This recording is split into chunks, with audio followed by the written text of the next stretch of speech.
Pesquisa realizada com o apoio da Organização das Nações Unidas analisou o uso da internet por crianças e adolescentes no Brasil.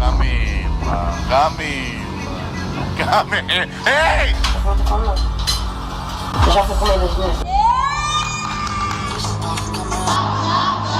Crianças em roupas de banho, crianças pequenas, mesmo crianças nuas, predadores da internet. É isso que eu tô vendo, né? O vídeo de hoje é uma denúncia. O que vocês estão prestes a ver é um assunto extremamente sério e eu me comprometo com qualquer consequência que possa advir de mexer nesse vespeiro. O assunto abordado é pesado e não é para todos os públicos, pode gerar gatilho. Se você não sente a vontade, eu recomendo que você saia do vídeo. Isso é algo que pouca gente tem falado na internet, mas está acontecendo até hoje, bem debaixo do nosso nariz. Esse vídeo vai ter um formato de funil. A gente vai começar um pouco mais leve e depois vai funilar até eu começar a denunciar crimes. Antes de tudo, vamos entender por que isso acontece. Monetização. A gente vive numa era que nunca foi tão fácil para qualquer pessoa tirar um trocado na internet. Viu, Quai? Se o seu vídeo pega view, você consegue ganhar alguns centavos independente do conteúdo. Eu te digo, é melhor se humilhar na internet ou pegar um ônibus lotado? E como desgraça que dá view, surgem umas aberrações como essa daí. Quai, seu app de vídeos imundo. São tantos vídeos igual a esse que daria um vídeo inteiro só desse movimento de pessoas desesperadas. Mas a parada deixa de ser engraçada e se torna criminosa quando os pais envolvem os filhos menores de idade nesse desespero por monetização, expondo e produzindo conteúdo em cima deles, adultizando ou até sexualizando. A gente vai transcorrer todos esses assuntos tirando eles da sombra, trazendo à luz. A minha intenção aqui é causar mudança, isso tem que acabar, mas antes vamos ver umas paradas esquisitas, só que não é criminosa. Sobre a adultização ainda, crianças que falam e agem como adultos. Temos, pasmem, empresários mirim. Quando você começa o seu dia sendo uma pessoa produtiva, parece que o dia isso é muito importante, muito isso melhor. É muito importante. Então, isso é um problema pra quem tá na escola também, porque exato. Meu dia na escola, tipo assim, já começa com o pé esquerdo dia, já. Eu durmo na escola. Mas é o que tem que fazer, porque senão não dá. Então, conciliar a escola, o ensino médio, inclusive. Escola complica a vida do empreendedor. A escola complica a vida do empreendedor. Sócrates aos 8 anos. Um trabalha muito, o outro dorme muito. Ninguém que estuda muito nessa história. O que tá acontecendo com as nossas crianças? A sociedade vai entrar em colapso, não tem volta. O que será do futuro? Nossos filhos vai precisar de um pediatra e vai ser atendido por um dropshipper de capinha do celular. Assim, doutor, o que meu filho pode tomar pra gripe? Fala, não, desculpa, eu só entendo de funil de venda. Aí os caras falam, não, mas é porque eu não tenho um celular iPhone, é por isso que eu não tenho resultado. Fala, meu amigo, quem quer dá um jeito. Eu acho que é um lema aqui na DZA, faz parte da cultura. Quem quer dá um jeito. Peraí, a pessoa vai bater um tijolo no outro, vai gerar uma campanha de tráfego pago de emagrecimento? Se não tem celular, vai fazer o quê? Vai transmutar um site de venda por afiliado? O poder da força de vontade? Porra de quem quer dar um jeito. Tem gente que tá comendo papelão, caralho. Se você não tem o melhor iPhone pra gravar, cara, dá um jeito. Resolve, entende? O que mais existe é a gente mimizenta que dá desculpa pelo exatamente, fracasso exatamente. Tem. Ninguém tem culpa pelo seu fracasso, somente você. Então se você tá na merda hoje, é culpa sua. Você que é servente de pedreiro, seu pai era servente de pedreiro, seu avô era servente de pedreiro e seu bisavô era escravo, você é mimimi. A culpa é sua. Quem que mandou nascer no Morro do Papagaio? O que é melhor, eu reclamar ou fazer? Então faça, cara. Exatamente, faça. exatamente. Entende? Então, esse que é o ponto. E independente da situação que você tá, se você me falar, não, eu tô sem casa, tô morando na rua, eu consigo te achar uma solução. Você tem o poder de sair da situação que você tá. Apenas faça. Ah, mas agora eu vou concordar com esse moleque. Muita gente pensa assim, nossa, eu queria tanto ser empresário, mas infelizmente tô 3 dias sem comer. E surgiu uma oportunidade de comer um biscoito de barro que manhã preparou e eu não posso perder, eu sou falho. Eu sou falho. Eu devia estar usando toda essa energia da fome pra vender e-book no Mercado Livre. Eu lembro que no dia que eu fiz 6 mil reais pela primeira vez no dia, eu tava na igreja, eu tinha feito uns 4 mil. Aí, tipo assim, eu fui pro culto, o culto era ali de 50 minutos. Aí eu fui pro culto com 40 mil não, com 4 mil feitos. Eu não consigo imaginar blasfêmia maior do que operar dropshipping na igreja. É um ambiente sagrado, cara. Coisas de Satã, tipo marketing digital, tráfego pago, não deveria entrar. Antes de eu viralizar, eu me comparava, cara, será que nunca vai chegar a minha vez, pá? Em vez de a gente usar a comparação pra ter mais fogo de vencer, pra chegar onde aquele cara chegou, a gente desmotiva. Como assim chegar a sua vez, moleque? Você tem 5 anos. Que pressa é essa? Você é uma criança! Você tinha que estar comparando com seu amiguinho, cara, porque ele tem um chapéuzinho no Roblox que é mais bonitinho que o seu. Aí quando eu saí do culto, eu fui abrir meu dashboard e tava lá, 6 mil reais. Eu, tipo, fiz 2 mil reais em 50 minutos. Mano, foi, sei lá. Caraca. Muito bom, muito bom. Muito bom mesmo, mano. Bom, muito bom. Muito bom, muito bom. E a Bíblia dizia: Sem ranhura, novinha. Não quero fazer faculdade.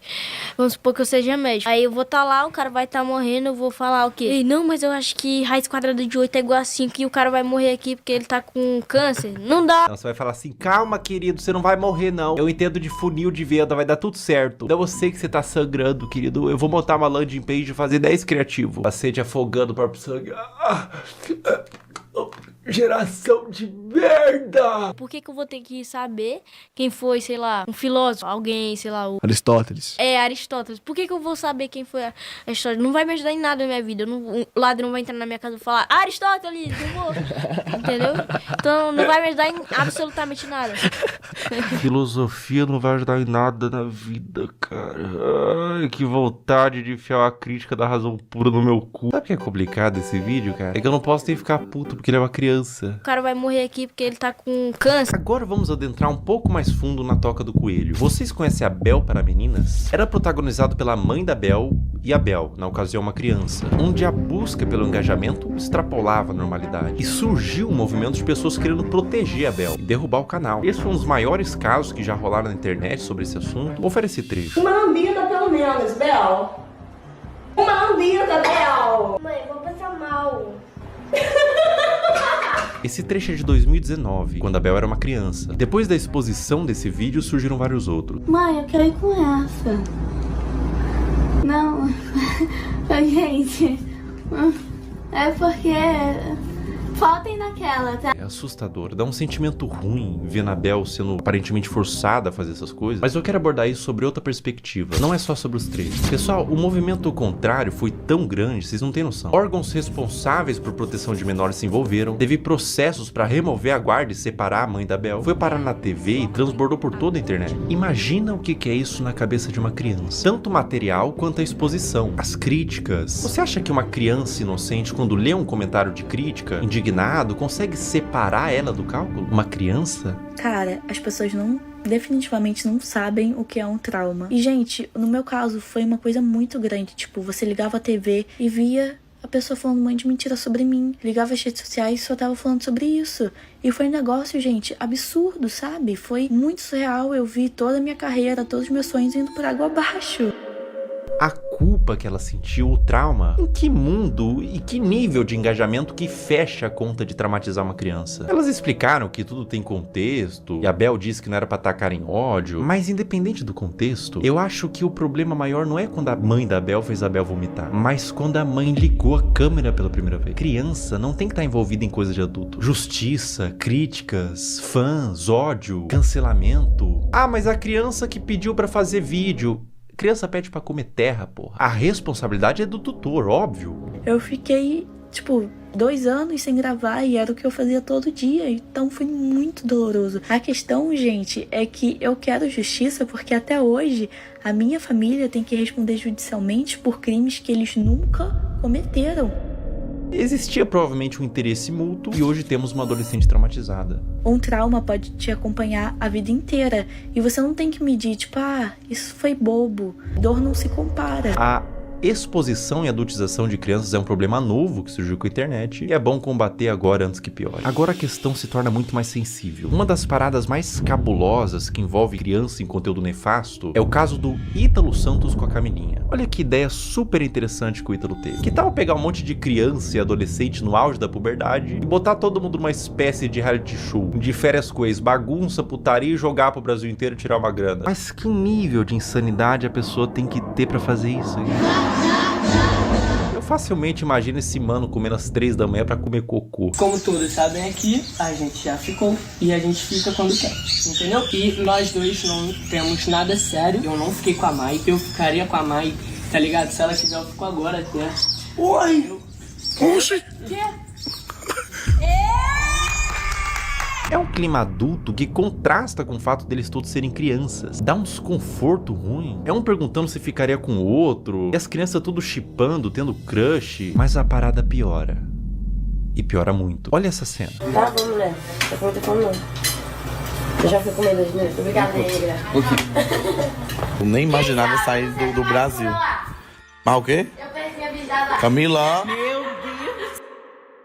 Se o BBB derrete o cérebro da pessoa que participa e são adultos, até o Fiuk que ficou carcomido lá, decompondo vivo, a Carol Conká também virou Carol Cocô, imagina o que faria um reality show na cabeça de uma criança. E é pior, ele trazia a pessoa da cidade dela, separava dos pais pra ficar no circo macabro do Ítalo e eliminava do mesmo jeito que colocou. Botava no carro da mãe, tchau e bênção. Dá tchau pros seus irmãos, pro pessoal. Vai com Deus!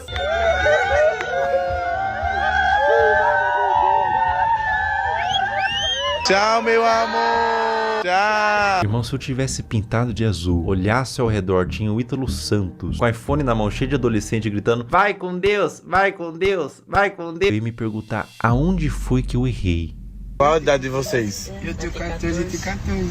Vocês vão fazer 15 quando, vocês? Primeiro de dezembro, ele faz dia 7 de janeiro. Ah, então tu só faz 15 anos que vem. E ele ainda é mais novo que ele. É, Ítalo, quanto mais novo, melhor, né? Quanto mais novo, mais alto o valor que o Tigrinho paga pra anunciar. O que faz o caso do Ítalo ser tão delicado é o que ele fez da Camilinha. A Camilinha entrou no círculo do Ítalo quando ela tinha 12 anos. Ela continua com ele até os dias de hoje, com 17. Ela desenvolveu toda a sua pré-adolescência e adolescência nesse meio. E aos poucos, o Ítalo começou a perceber que quanto mais era mostrado da Camilinha, em todos os sentidos, mais retornava em números. Agora eu vou mostrar pra vocês a trajetória da Camilinha até ela se tornar mais produto do que humano. É, isso que eu tô vendo? É, né? É.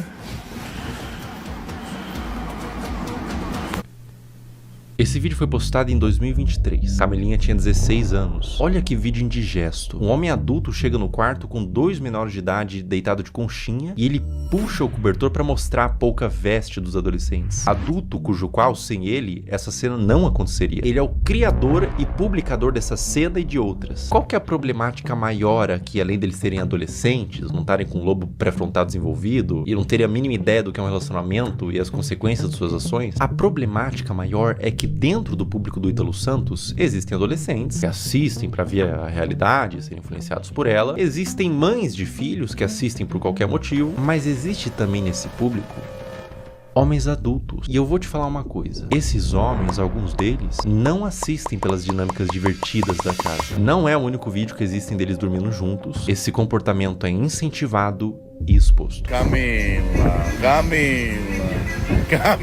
ei! Tá abrindo os braços pra... Coisa bonita. Miguel, tu não tá com as... 16 anos também. Um ambiente cheio de álcool, Camilinha rebolando no colo de outro menor de idade, adultos olhando isso e dando risada, falando pro moleque que não pode olhar enquanto grava e expõe pra milhões de pessoas. Tudo isso na brincadeira. Se quando a menina se esfrega no colo do adolescente, ela é aplaudida e vira atração, com direito a ângulos especiais, por que ela pararia? O comportamento é estimulado. Vocês têm que entender que a Camilinha praticamente desenvolveu toda a sua pré-adolescência e adolescência nesse ambiente. Ela entrou pra rede do Ítalo com 12 anos. Grande parte da forma que ela age é por condicionamento ao longo dos anos. Foi aqui que tudo começou pra você, não foi? Deve ter sido uma surpresa tão... Um dia você é uma adolescente normal e no outro você é... Isso? É. Vai!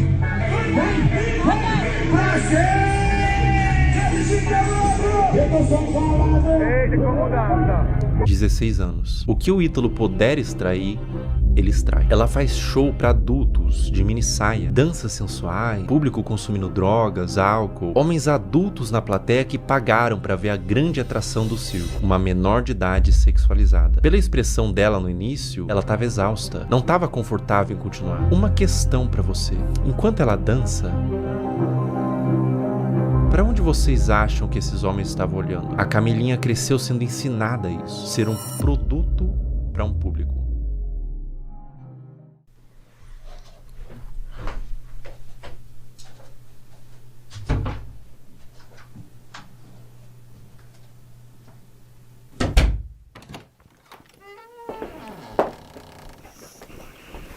Olá. Olá, tudo bom? Tudo bem? Como a exposição nas redes sociais desde a infância pode afetar o desenvolvimento dessa criança?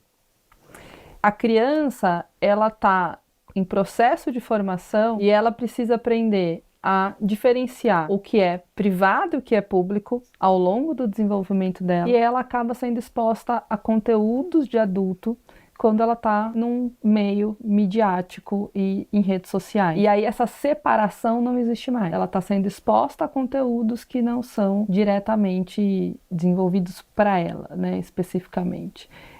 E a mídia, inclusive, muitas vezes, para seduzir a criança, ela usa de elementos infantis, como desenhos, como muitas vezes o som, para atrair essa atenção. Enquanto essa criança ela ainda não desenvolveu habilidades importantes para discernir se aquilo é adequado para ela ou não. E isso acaba influenciando a formação da identidade dessa criança enquanto sujeito, enquanto pessoa, e ela acaba se perdendo muitas vezes de uma essência, que a gente fala de uma formação de dentro para fora. Essa criança busca pela curiosidade se construir, e aí ela está sendo muito exposta e vindo muito de fora para dentro. Então, entender tudo isso nos ajuda um tanto a nos colocar. Historicamente, a gente evoluiu para entender de fato o lugar da criança, a gente continua lá negando a existência dessa criança e expondo a conteúdos de adulto que não são conteúdos voltados para uma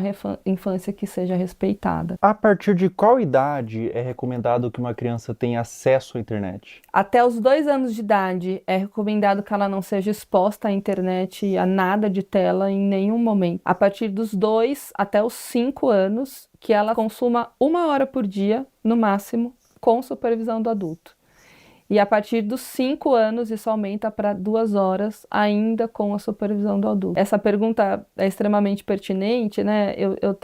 Já vivi situações no trabalho de pais dizendo, mas a criança só come se eu coloco a tela. Adolescentes que, quando a gente vai escrevendo situações ansiogênicas, com uma preocupação excessiva, a hora que eu vou olhar, vamos olhar o consumo da internet diário, são 10 horas. São 13 horas por dia.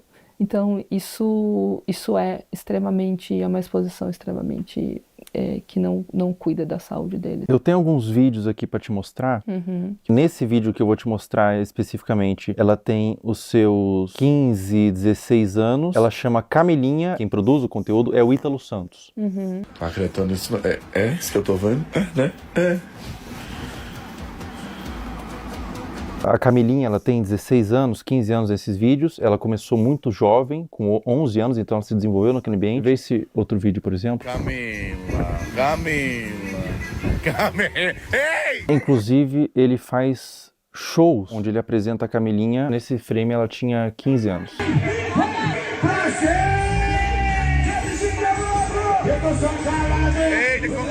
Esse último vídeo que eu vou te mostrar, a Camilinha tinha 13 anos.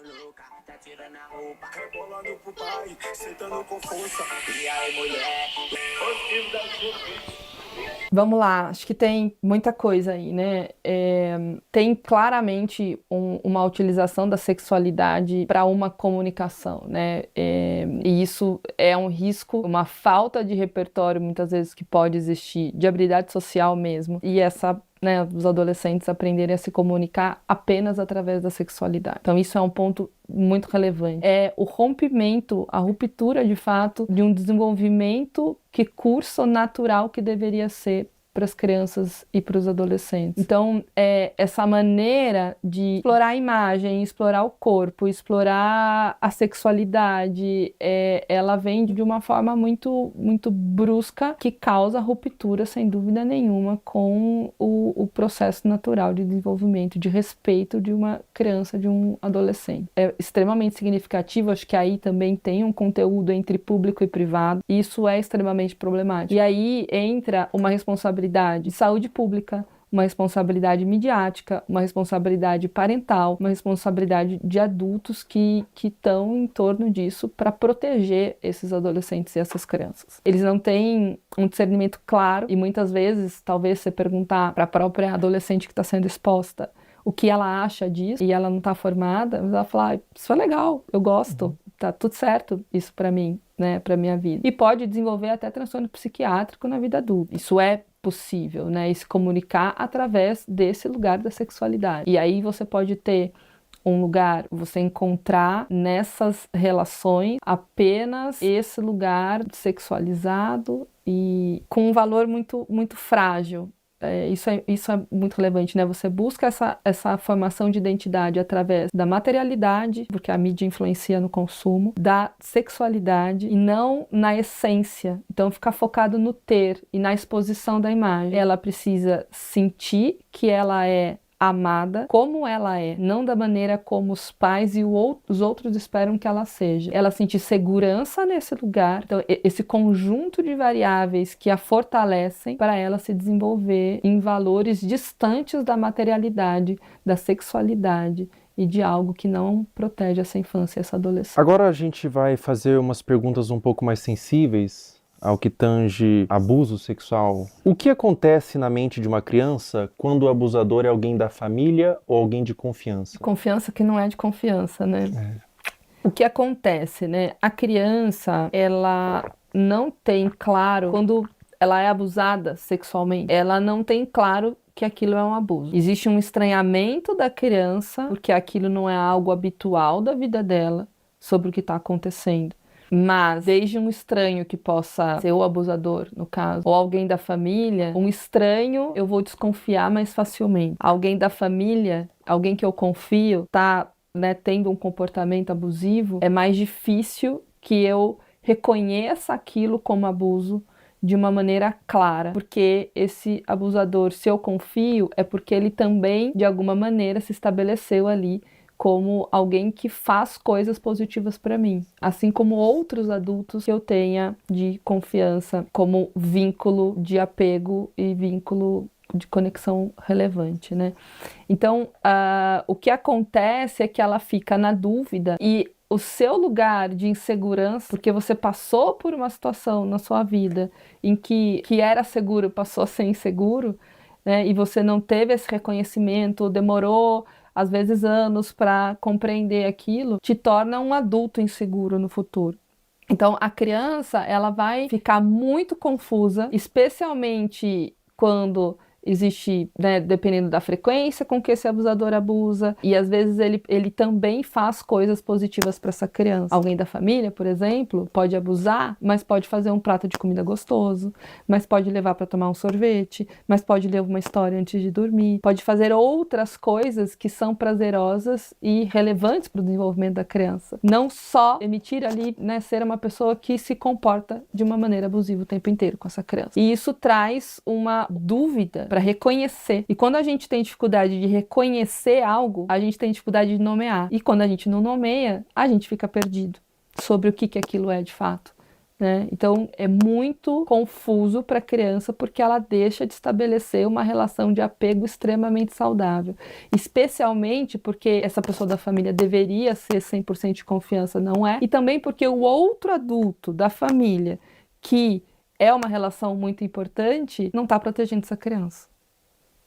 E deveria. Todos deveriam.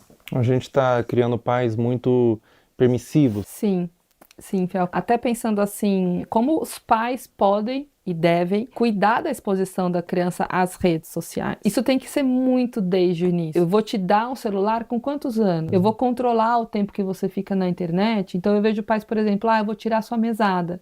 Mas tira.